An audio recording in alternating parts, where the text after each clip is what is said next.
اللہ کے فرشتے گھوم رہے ہیں، جہاں کوئی درود پڑھتا ہے پیارے حبیب تک پہنچایا جاتا ہے۔ صحیح حدیث ہے، پیارے حبیب فرماتے ہیں جب کوئی میرا امتی درود پڑھتا ہے مجھ تک پہنچایا جاتا ہے، میری روح مجھ پہ لوٹائی جاتی ہے۔ صلی اللہ علیہ وسلم، اللہم صلی علی نبینا محمد۔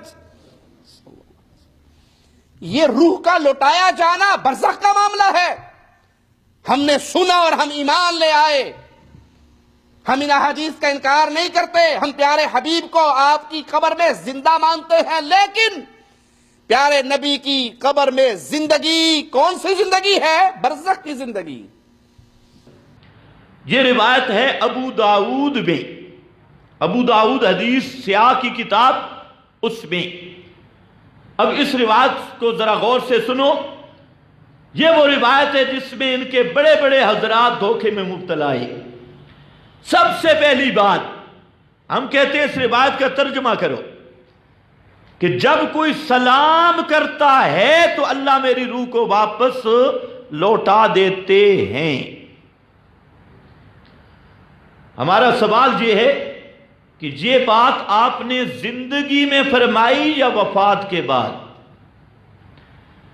اگر یہ آپ نے زندگی میں فرمائی تو اس کا مطلب یہ ہے کہ آپ جب دنیا میں تھے تب بھی آپ کی روح آپ کے بدن میں نہیں ہوتی تھی، جب کوئی سلام کرتا تو آپ کی روح کو لوٹایا جاتا۔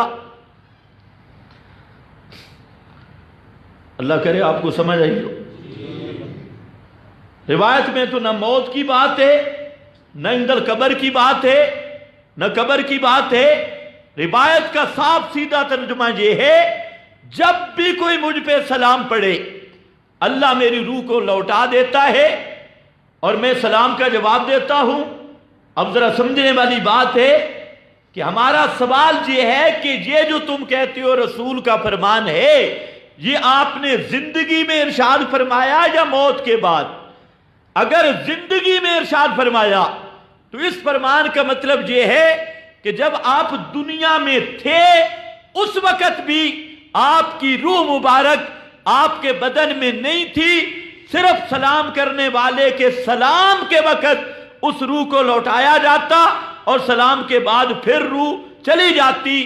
تو زندگی میں تو یہ کلام بن نہیں سکتا، اور اگر کہو وفات کے بعد کا ہے تو وفات کے بعد حدیث نہیں بنتی۔ موٹی سی بات ہے۔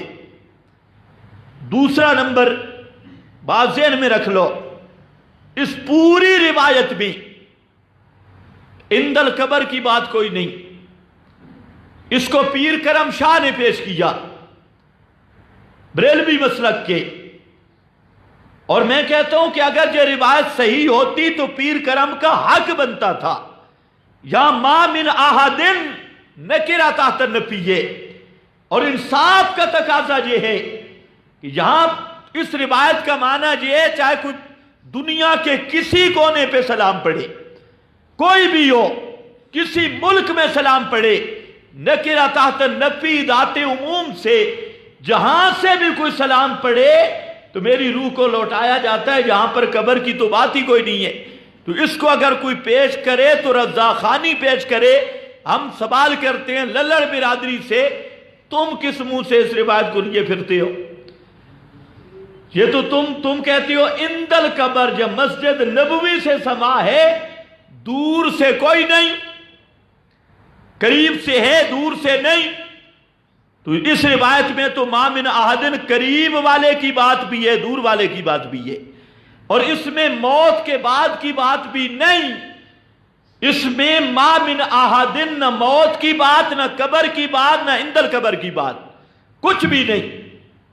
نمبر دو، ہم کہتے ہیں اس میں آ رہا ہے رد اللہ علیہ روحی، اور قرآن کریم میں ہے فَيُمْسِكُ الَّتِي قَضَىٰ عَلَيْهَا الْمَوْتِ، اور اللہ نے سب کا ایک ہی ضابطہ ذکر کیا۔ اللہ یتوفی الانفس جمع پر الف لام، اور مذہب امام ابو حنیفہ رحمت اللہ تعالی علیہ کے اصول کی ہر کتاب کا یہ مسئلہ ہے کہ جب جمع پہ الف لام آئے تو وہ استغراق عموم کا ہوتا ہے اور نبی غیر نبی سب کو شامل، الانفس سب کو شامل. تو اللہ نے فرمایا نبی پر موت آئے، امتی پر موت آئے، امام الانبیاء پہ موت آئے، یتوفی الانفس جس پہ موت آ گئی اس کی روح قیامت تک اس بدن میں واپس نہیں آ سکتی. اب یہ صریح قرآن کا فیصلہ ہے، اور کسی کو شک ہو معنی ترجمہ یہ بھی ایک فراڈ کوڈ نکلا ہے. ماننا تو قرآن نہیں ہے، کہتے ہیں جی ماننا ٹھیک نہیں کیا، ترجمہ ٹھیک نہیں کیا. جس طرح ابو جہل کہتا تھا کہ یہ جو قرآن کے لفظ ہیں یہ محمد مصطفیٰ خود بناتی، اور آج ابو جہل کی پارٹی کہتی ہے کہ یہ عربی تو خدا کی نازل کرتا ہے، لیکن یہ جو ترجمہ کرتی ہے نا یہ ترجمہ اپنا کرتی ہے. اس واسطے نہ میرا بھائی اس دھوکے میں بھی نہ آنا. اس آیت کا معنی ابن جریر سے لے کر غلام رسول سعیدی بریلی تک، حتیٰ کہ فرمان علی شیعہ تک، کائنات کا کوئی مفسر اٹھا، اہل سنت کا، اہل تشیع کا، اہل حدیث کا، بریلویوں کا، دیوبندیوں کا، کوئی اٹھا لے، یہ وہ آیت ہے 1400 سال میں اس آیت کا ایک ہی معنی کیا گیا ہے، ایک ہی معنی، دوسری قول بھی نہیں، کیل بھی نہیں، توجیہ ایک ہی معنی کہ جس پہ موت آ جائے اس کی روح لا یردھا الی البدن الی یوم القیامہ، قیامت تک اس کی روح اس کے بدن میں لوٹ کے نہیں آ سکتی. اب یہ بات اہل حدیث کو بھی سمجھ نہیں آتی، وہ بھی کہتے ہیں دفن کے بعد پھر روح آ گئی. ہم کہتے ہیں اس آیت کا کوئی دوسرا معنی کر کے دکھاؤ. چلو جو تم کرتے ہو وہ کرو. فَيُمْسِكُ الَّتِي قَضَىٰ عَلَيْهَا الْمَوْتَ، اس آیت کا معنی کوئی کر کے دکھاؤ، اور آپ سے کہوں گا کہ کوئی ترجمہ دیکھ لو. مولویوں کے رپھڑ لمبے ہوتی ہے، کوئی ترجمے والا قرآن اٹھا کے دیکھو. یہ سورہ زمر کی آیت ہے، 24واں پارہ، اور پھر انشاءاللہ دودھ دودھ پانی پانی ہوگا. تو اب خدا کا قرآن تو کہہ رہا ہے جس پہ موت آئے اس کی روح بدن میں واپس نہیں آتی. آپ ایمان سے بتائیں اللہ کے قرآن کے خلاف کیا اللہ کا رسول یہ بیان دے سکتا ہے کہ میری روح واپس آ جاتی ہے؟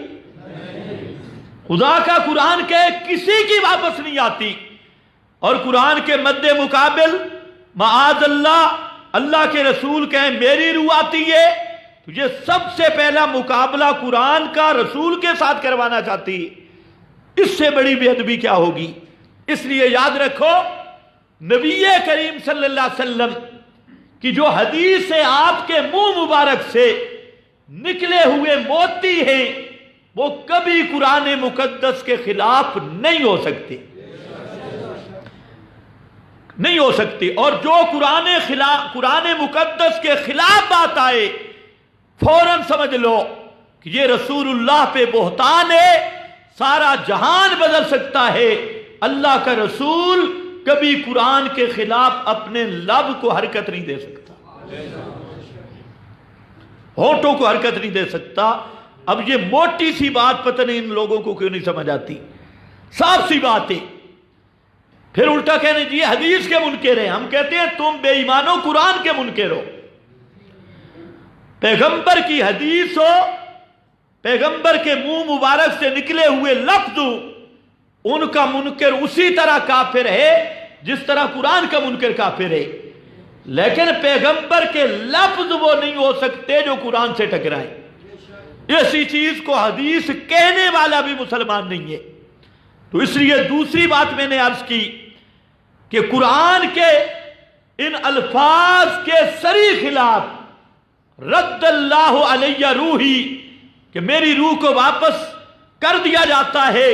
خدا کا قرآن کہتا ہے موت کے بعد کسی کی بھی روح واپس نہیں آتی۔ نمبر 3، تیسرا مسئلہ، اب ہم نے اس کی تحقیق کی، اس کو دیکھا، پوری دیانت امانت کے ساتھ دیکھا کہ اس روایت کا بیک گراؤنڈ کیا ہے، اس کی حقیقت کیا ہے۔ تو جلاء الافہام میں حافظ ابن القیم اس نے اپنے شیخ الاسلام امام ابن تیمیہ رحمہ اللہ سے اس کے متعلق سوال کیا، تو جلاء الافہام کے اندر یہ موجود ہے، اگر کسی مولوی مفتی نے دیکھنا ہو میرے پاس موجود ہے جلاء الافہام بھی، تو فرماتی ہیں اس میں راوی ہے یزید ابن عبداللہ ابن قسیط، یزید ابن عبداللہ ابن قسیط یہ راوی ہے، اور یہ حوالہ دیتا ہے حضرت ابو ہریرہ کا،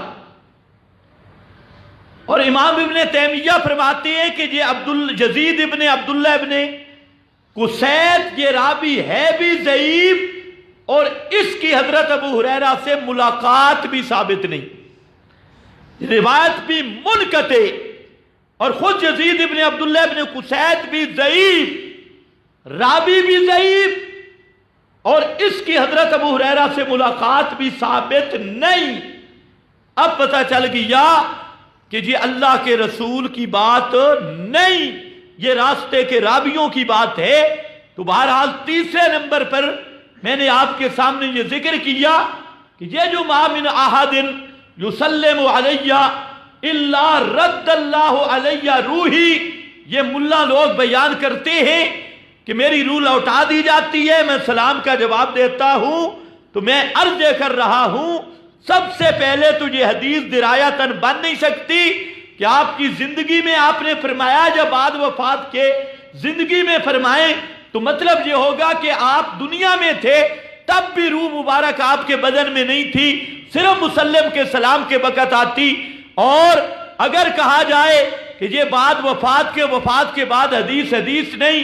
نمبر 2 میں نے ذکر کیا کہ یہ روایت صریح قرآن مقدس کے خلاف، اور یہ سب ائمہ کا ضابطہ، ائمہ اہل اصول کا، چاہے وہ اصول الحدیث والے ہوں، اصول فقہ والے ہوں، سب متفق ہے کہ جب کوئی روایت خبر باعث کتاب اللہ کے خلاف آ جائے وہ پیغمبر کی حدیث نہیں سمجھی جائے گی۔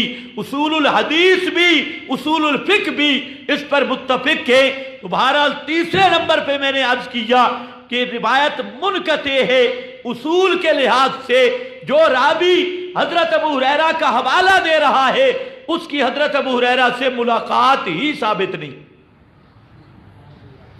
چوتھا نمبر، حضرت صدیق اکبر رضی اللہ تعالی عنہ نے ایک جملہ کہا تھا، فرمایا لا یجمع اللہ علیک الموتتین، اللہ 2 موتیں آپ پر جمع نہیں کرے گا، کیونکہ حضرت فاروق اعظم رضی اللہ تعالیٰ عنہ وہ یہ فرما رہے تھے کہ بے ہوشی والی موتیں آپ کو غشی کی صورت میں ہے، حقیقی موت نہیں آئی، آپ اٹھیں گے فی الحال حالت غشی ہے۔ حضرت صدیق اندر آئے، جب مشاہدہ کیا اور دیکھا آپ پہ موت آ گئی، حضرت صدیق اکبر رضی اللہ تعالیٰ عنہ نے وہاں پر بات کی لا یجمع اللہ علیک الموتتین، وہاں فتح الباری، عمدۃ القاری، قسطلانی، حتیٰ کہ مولوی سلیم اللہ خان کی کشف الباری، اور اسی طرح سیرت النبی اور سب کتب میں لکھا ہے کہ حضرت صدیق نے جو کہا لا یجمع اللہ علیک الموتتین، حضرت کا مقصد تھا ردن لقول عمر، حضرت عمر کہہ رہے تھے کہ آپ کو بے ہوشی کی حالت ہے، آپ اٹھیں گے، تو حضرت صدیق نے حضرت عمر کے اس قول کا رد کرتے ہوئے فرمایا کہ آپ پر جو موت لکھی تھی فقد متہا، وہ موت آ گئی، لہذا اب قیامت تک نہ روح بدن میں آئے گی، نہ زندگی روح بدن والی ہوگی، اور نہ قیامت تک دوسری موت ہوگی۔ سا مانا تھا، تو حضرت صدیق نے جو فرمایا اللہ دو موتیں جمع نہیں کرے گا۔ اب ان کی پیش کردہ روایت دیکھو کہ جب بھی کوئی سلام پڑھتا ہے، کچھ اللہ نے آپ کو دماغ دیا ہے، یہاں بھوسا نہیں بھرا ہوا، اس کو ذرا غور سے سنو۔ جب بھی کوئی جاتا ہے سلام پڑھنے، السلام علیکہ یا رسول اللہ، آپ کی روح آ گئی۔ سلام کے بعد پھر موت، پھر دوسرا آ گیا السلام علیکہ یا رسول اللہ، پھر روح آ گئی، پھر روح گئی، پھر تیسرا آ گیا السلام علیکہ یا رسول اللہ، پھر روح آ گئی، پھر روح گئی۔ یعنی ایک دن میں کروڑوں موتیں، روح آئی پھر گئی، پھر آئی پھر گئی۔ اور یہ موتیں کیوں جی؟ اے مسلم کے سلام کے لیے۔ میں کہتا ہوں کچھ حیا بھی کرو، یہ اللہ کے رسول کا ادب ہے، یہ رسول اللہ صلی اللہ علیہ وسلم کی عظمت ہے، یہ آپ کی شان کا بیان ہے کہ ایک یہاں پاکستانی جائے، ایک ادھر سے آئے، ایک ادھر، جو کہے السلام علیکہ یا رسول اللہ، آپ کی روح آ جائے، پھر موت، پھر دوسرے پہ آ جائے، پھر موت۔ ایک دن میں کروڑوں موتیں آئیں اور کروڑوں دفعہ روح آئے، سپیشل اس پاکستانی کے استقبال کے لیے، یہ پاکستانی ملا کے استقبال کے لیے روح آئے پھر جائے پھر آئے۔ تو کچھ خوف خدا کرو، یہ اللہ کے رسول کی توہین ہے، یہ اللہ کے رسول کی عزت نہیں۔ اب خود سوچیں، ہر سلام کرنے والے کے سلام کے جواب میں ایک موت آ رہی ہے، روح آ رہی ہے، پھر جا رہی ہے، پھر آ رہی ہے، پھر آ رہی ہے۔ پھر آپ کے روضہ اقدس پہ شیعہ بھی کھڑا ہے، قادیانی کھڑا ہے، اور عمران خان بھی کھڑا ہے، نواز شریف کھڑا ہے، مشرف کھڑا ہے۔ تو اب سوال یہ ہے کہ ہر ایک کے سلام کے وقت ما من احدن، ما من مسلم بھی نہیں، احدن، جو بھی جائے، یہ روایت کہتی ہے کوئی کافر جائے تب، کوئی مشرک جائے تب، ما من احدن نکرہ تحت النفی، کوئی بھی ہو، منافق ہو، رافضی ہو، قادیانی ہو، اس کے سلام کے لیے روح مبارک واپس آ رہی ہے، اور آپ فرما رہے ہیں وعلیکم سلام۔ وعلیکم، جس دنیا میں جن کو سلام کرنا جائز نہیں، اب وفات کے بعد ہر مرتد کو، کافر کو، منافق کو، مشرک کو، یا ہم کہتے ہیں کہ للڑو بتاؤ موت کے بعد آپ عقیدہ بھی جانتی ہیں؟ مولانا سرفراز صاحب نے لکھا ہے، اس نے کہا کہ تم کیا پوچھتے ہو، وفات کے جو آپ کی قبر پہ جاتا ہے نا، آپ نیتیں بھی جانتی ہیں، دلوں کے خطرات بھی جانتی ہیں، سفر کے حالات بھی جانتی ہیں۔ یہ مولانا سرفراز خان کی سماع الموتہ ہے، نیات بھی جانتی ہیں، خطرات بھی جانتی ہیں، سفر کے حالات بھی جانتی ہیں۔ تو پھر ہم کہتے ہیں تم کھل کے مشرک ہونے کا اعلان کیوں نہیں کرتے؟ کھل کے کرو۔ آپ دنیا میں زندہ تھے، مدینہ منورہ بھی، اور وہاں پر اللہ نے فرمایا ان من اہل المدینہ تھے مردوا علی النفاق لا تعلمہم نحن نعلمہم، کہ میرے پیغمبر مدینہ منورہ کے اندر قریب پکے پیور منافق کچھ رہتی ہیں جن کو آپ نہیں جانتے، ہم جانتی ہیں۔ تو دنیا میں منافق آپ کے سامنے بھی آتے، اللہ نے فرمایا لا تعلمہم، آپ نہیں جانتے، میں جانتا ہوں۔ اور وفات کے بعد آپ کو یہ بھی پتہ چلتا ہے یہ دارالعلوم کراچی سے آیا ہے، یہ جامعۃ الرشید سے آیا ہے، اور یہ جناب بہاولپور سے خطیب جمیل صاحب آئے ہیں، اور یہ بھی پہچانتے ہیں یہ دیوبندی ہے، یہ بریلوی ہے، یہ قادیانی ہے، یہ فلانا ہے، یہ فلانا ہے، اس کا سلام کا جواب دینا ہے نہیں دینا۔ تو کچھ خوف خدا کرو اور امت کو گمراہ نہ کرو۔ بات وہی ماننی پڑے گی جو اشاعت التوحید والے کہتے ہیں کہ موت کے بعد کوئی بھی سنتا نہیں، ہاں اللہ قادر ہے، جس کی کوئی بات کسی کو سنا دے اس کی قدرت سے کوئی چیز بھی مانے نہیں ہے۔ صاف سا مسئلہ ہے۔ تو حضرت چوتھے نمبر پہ میں نے عرض کیا کہ حضرت صدیق اکبر رضی اللہ تعالیٰ عنہ وہ کہتے ہیں اللہ دو موتیں آپ پہ جمع نہیں کرے گا۔ مسند دارمی میں حضرت عباس رضی اللہ تعالیٰ عنہ کی وہ حدیث موجود ہے جب حضرت فاروق اعظم کہہ رہے تھے کہ آپ پہ موت نہیں آئی تو حضرت عباس پیغمبر کریم کے چچا وہ کھڑے تھے، اس نے کہا کہ ہر ایک کے لیے 2 موتیں اور اللہ کے رسول کے لیے 3 موتیں، یہ نہیں ہو سکتا۔ اور پھر فرمایا ادفنوا صاحبکم، آپ کو دفن کر دو، اگر آپ زندہ ہوئے یبحث عنہ التراب، اللہ قبر کی مٹی ہٹا کر آپ کو قبر سے باہر لے آئیں گے۔ اللہ کا قانون ہے اللہ زندہ نبی کو قبر میں رکھتے ہی نہیں ہے۔ اب ہر مسلم کے سلام کے وقت روح آئی، آپ زندہ، کہ حضرت عباس کہتے ہیں اللہ 3 موتیں نہیں جمع کرے گا، 2 موتیں ہوں گی، تو یہاں کروڑوں موتیں آ رہی ہیں اور پھر زندہ بھی ہیں اور قبر کے اندر، اور حضرت عباس صحابہ کے مجمع میں کہہ رہے ہیں کہ اللہ زندہ نبی کو قبر میں نہیں رکھیں گے۔ اگر اللہ کے محبوب زندہ ہوئے جس طرح فاروق اعظم کہہ رہے ہیں تو یبحث عنہ التراب، اللہ مٹی ہٹا کر پیغمبر کو باہر لے آئیں گے، کیونکہ اللہ زندوں کو قبر میں رکھتا نہیں۔ صاحب مسئلہ۔ اور 5ویں نمبر پر، اسی روایت پہ میں گفتگو کر رہا ہوں، 5ویں نمبر پر اس روایت کے علماء نے 15 معنی بیان کیے،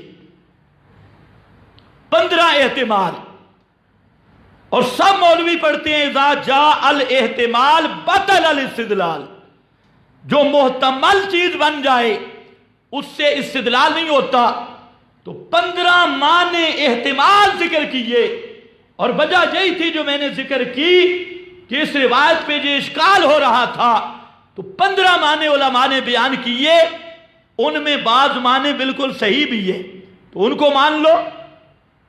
سیوطی جیسا آدمی وہ ماننے پہ مجبور ہو گیا۔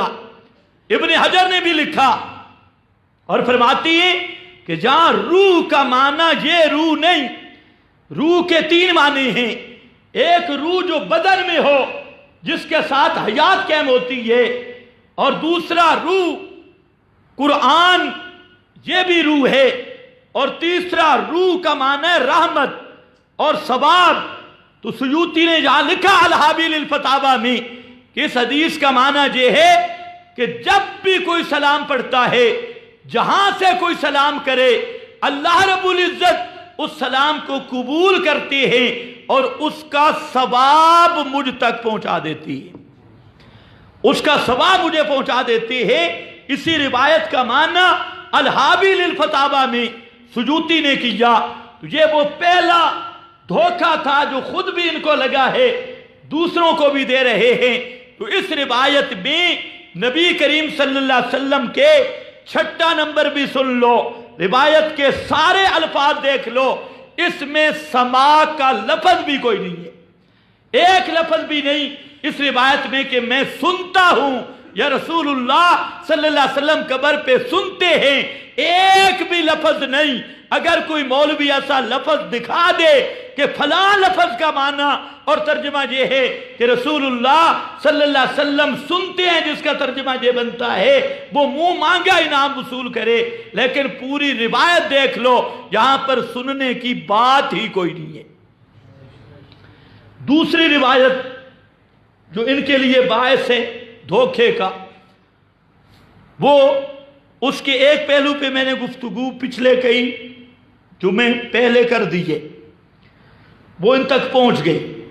من صلی علیہ عند قبری سمیتہ، اب ایک چیز انہوں نے مان لی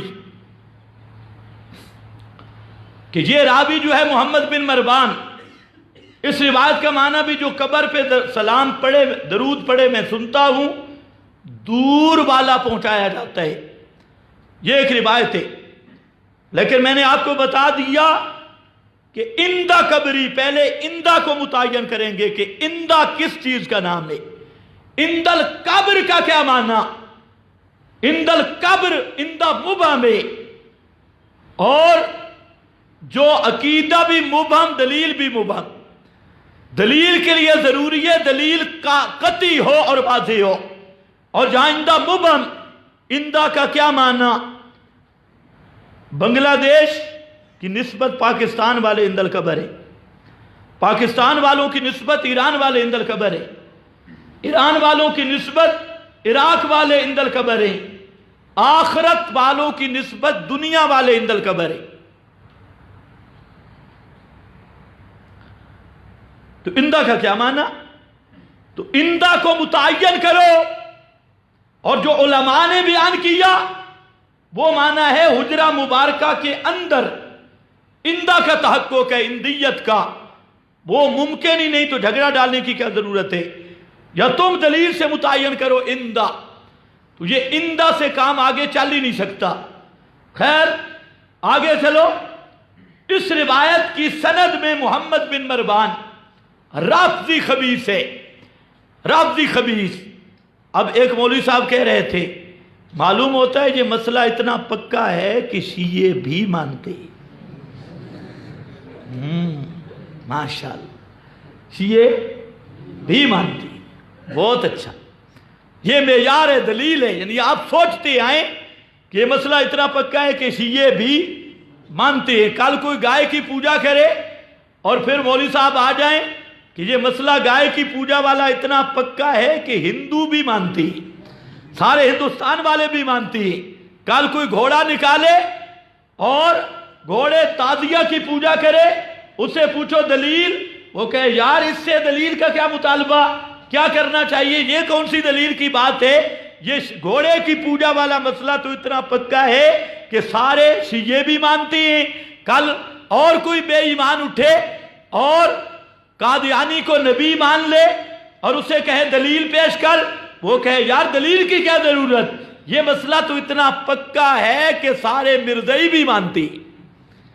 آگے لوگ ہوتے ہیں بدھو، کہتے ہیں سبحان اللہ باقی، تو کہتے ہیں محمد بن مروان آیا تب کیا ہوا؟ اس کا مطلب ہے یہ مسئلہ اتنا پکا ہے کہ شیعہ بھی مانتے ہیں۔ میں نے کہا یہ مسئلہ آیا ہی شیعوں سے ہے، یہ مسئلہ آیا ہی کس سے ہے؟ اسی لیے جتنی بھی سماع اور قبر کی حیات، اعادہ روح کی روایات ہیں، ایک نکال اور اس کی سند میں کوئی شیعہ راوی نہ ہو، ایک لیا، یہ مسئلہ آئے شیعوں سے۔ خیر اب اتنی بات تو مانی کہ باقی یہ رافضی ہے، یہ بے ایمان ہے۔ اب انہوں نے ایک اور دھوکہ کیا، اور وہ یہ کہ اس کی ایک اور سند ہے، سند ہے، اس میں محمد بن مروان نہیں، یہ بھی جھوٹ ہے، یہ بھی جھوٹ ہے۔ علامہ ابن عبد الحادی جیسا نقاد، اس نے لکھا ہے یہ جو دوسری سند کی بات چل رہی ہے، ابو شیخ والی خطا فاحشن، یہ واضح بکواس اور نری خطا، اور نرا خطا فاحشن، نری غلطی ہے۔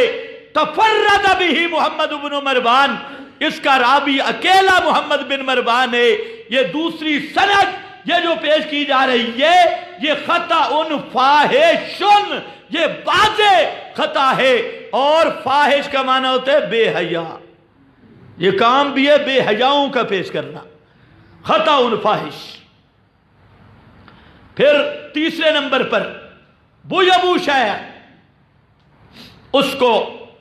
اس نے امام ابو حنیفہ کو بدنام کرنے کے لیے بہت سارے خواب ذکر کیے، مصالب ابی حنیفہ، یہ ابو شیخ ہے، اور ذرا اپنے گھر کی خبر لے، نصرت العلوم سے شائع ہوا، امام ابو حنیفہ رحمت اللہ علیہ کا دفاع، اور اس میں صاف لکھا کہ ابو شیخ یہ خود ضعیف راوی ہے، جس ابو شیخ پہ تم ناز کر رہے تھے، نصرت العلوم کہتا ہے کہ یہ بھی ضعیف ہے اور قابل اعتماد نہیں۔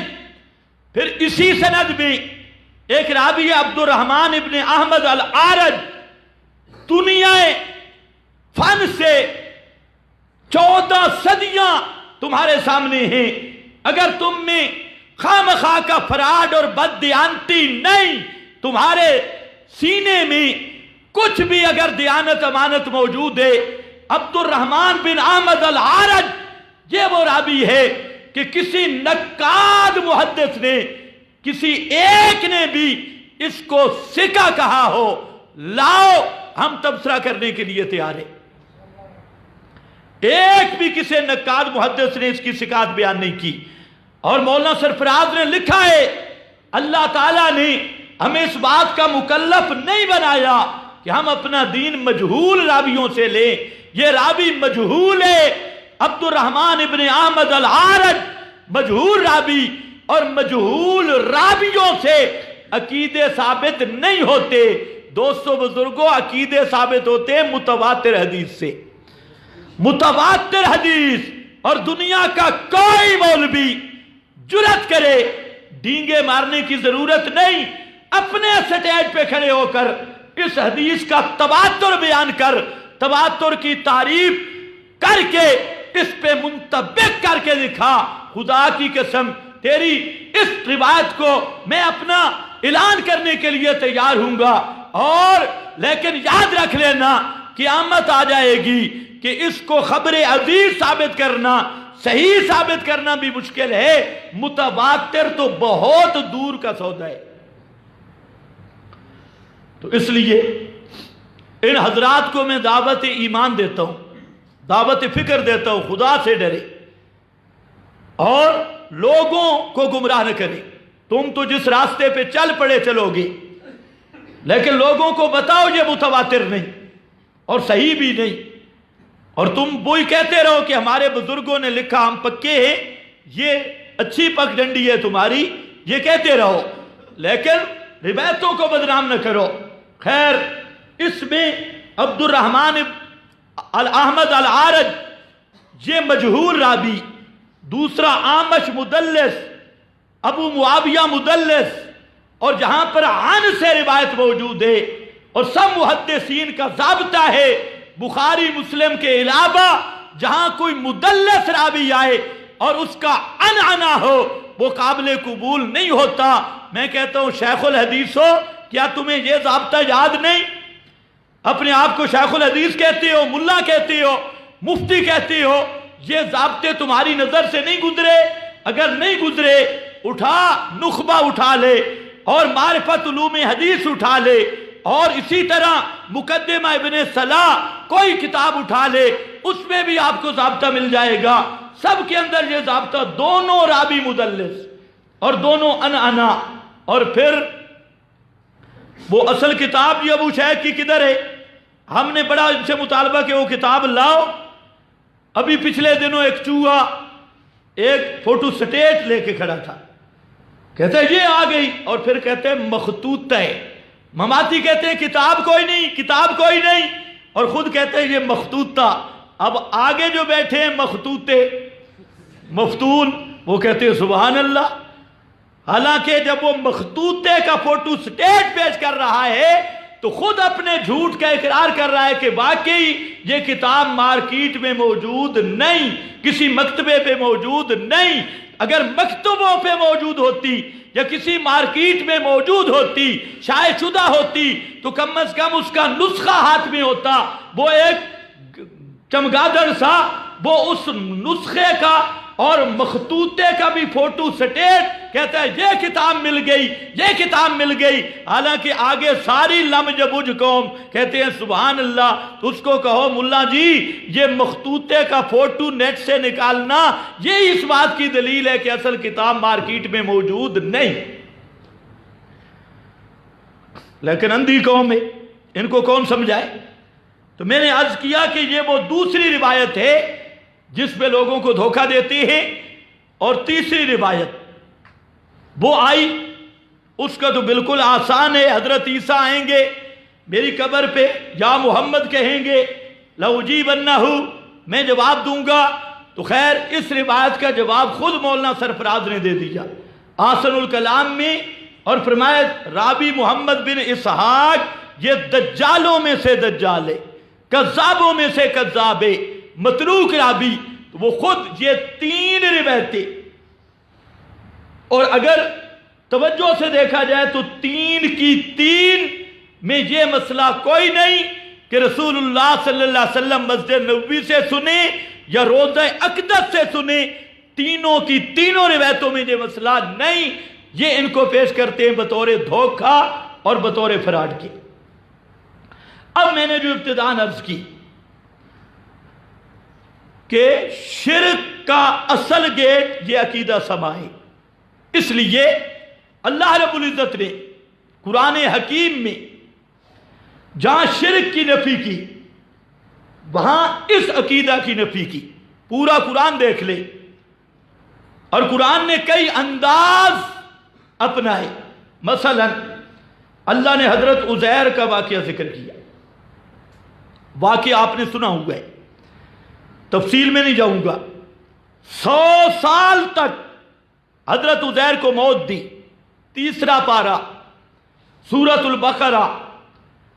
100 سال تک اللہ کا پیغمبر حضرت عزیر 100 سال تک میت رکھا، اماتہ اللہ 100 عام ثم بعثہ، پھر اللہ نے 100 سال کے بعد حضرت عزیر کو زندہ کیا۔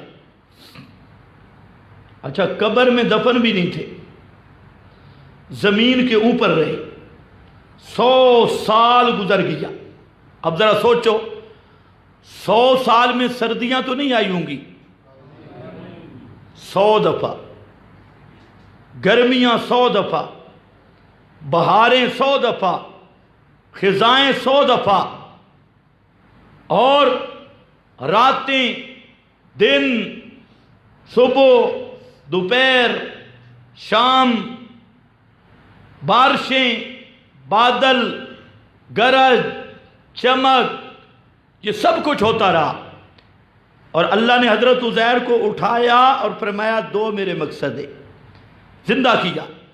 ایک سوال کیا تھا حضرت عزیر نے کہ یا اللہ، یہ جو برباد شدہ بستی ہے اس کو زندہ کیسے کرے گا، اس کی کیفیت کیا ہوگی؟ تو اللہ نے فرمایا ایک انتظام وہ کیا، اور دوسرا انتظام تجھے موت دی، تیری سواری کو موت دی۔ سواری گدھا تھا، وہ مر گیا، ہڈیاں بن گئی، بکھر گئی، خشک ہو گئی، مٹی کا ڈھیر بن گیا۔ اب فرمایا سب سے پہلے تو ذرا بتا کم لبستا، تو کتنے دیر ٹھہرا جا؟ کیوں؟ فرمایا لِنَجْعَلَكَ آیَةً لِلنَّاسِ، تیری موت پر میں نے دلیل قائم کرنی ہے، لِلنَّاسِ، سب کائنات کو مسئلہ سمجھانا ہے۔ اور رہ گیا تیری سواری کی موت، اس سے تجھے سمجھانا ہے، وہ تیرے سوال کا جواب ہے۔ اور تیری موت للناس، اور یہ للناس پھر آیا یہ واقعہ ہدل للناس، ہدل للناس میں آیا، قرآن میں آیا۔ خیر، حضرت عزیر کہتے ہیں لبثت یومن او بعض یوم، اللہ ایک دن یا دن سے بھی کم، دن سے بھی تھوڑا۔ اللہ نے فرمایا بل لبثت 100 عام، آپ جہاں پر حالت موت میں رہے 100 سال۔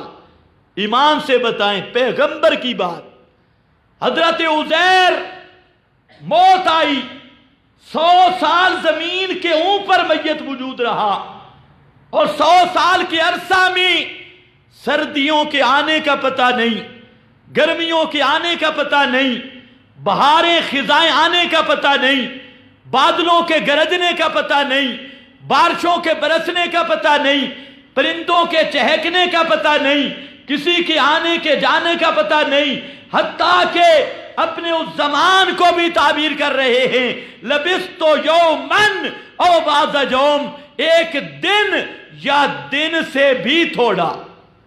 اللہ نے فرمایا لِنَجْعَلَكَ آیَةً لِلنَّاسِ، یہ مسئلہ میں نے لوگوں کو سمجھانا تھا کہ پیغمبر پہ بھی موت آ جائے، قبر میں دفن بھی نہ ہو، زمین کے اوپر بھی رہ جائے، ایک تو اس کا وجود سلامت رہتا ہے، اور دوسرا یہ مسئلہ بتانا تھا کہ پیغمبر بھی حالت موت میں کائنات دنیا سے بے خبر ہوتا ہے، اسے دنیا کے کسی حال کا پتہ نہیں چل سکتا اور دنیا کا ادراک اسے نہیں ہوتا۔